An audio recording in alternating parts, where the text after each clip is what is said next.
Magandang araw, ito po ang ating mga patubo. Lahat ay tandang, 2 talisayin, 1 hiraw.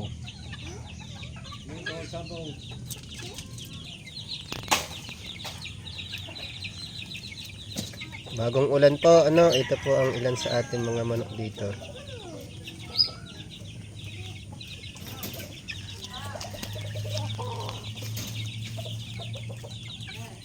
Yan po ang ating inahin. Yan po ang ating inahin, white leg na bulik po yan. Tapos ito po ay baby stag.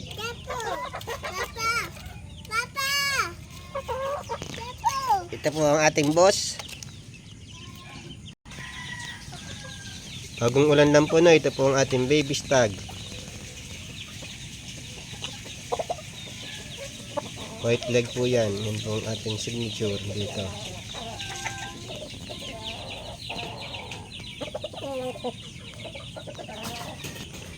Ito po yung nanay ng 3 ating baby na chicks na tandang. Ano po, yan pong hiraw. Ito po ang isang ginagamit nating brood stag.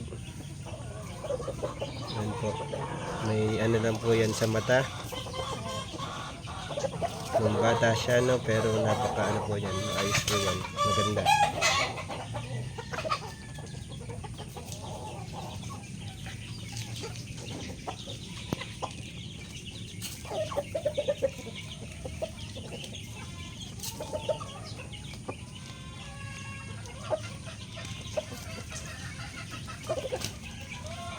Yan po ang ating mga pulit. Yan po ay Boston Kerso.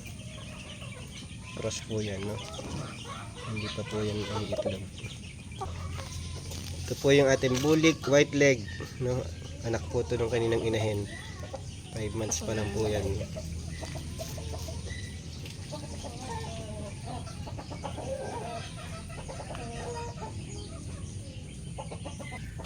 Ito po ang ilan sa ating mga dumulaga. Ano po, ito ang ay broodhen na po yan, white leg din po yan. Ito po isang McLean hatch, Tsaka ang kinocross po natin sa itim po natin, Matanda na nga lang po ito natin. Ayan.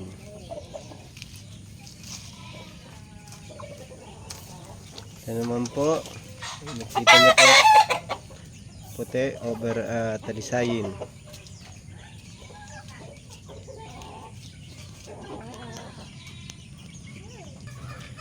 Ito po yung isa sa ating baby stag na puti po, Anak po yan ang puti nating inahin.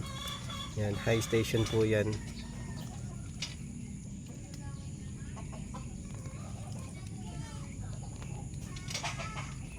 Yan, ito po ang ilan sa ating baby stag. Ano po, nagta-transition po tayo sa from off color to red. Ito po yung mga una nating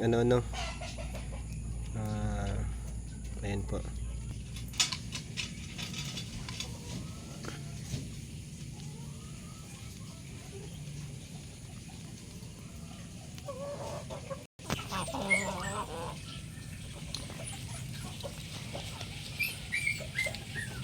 Ang ating mga Gilmore na patubo po,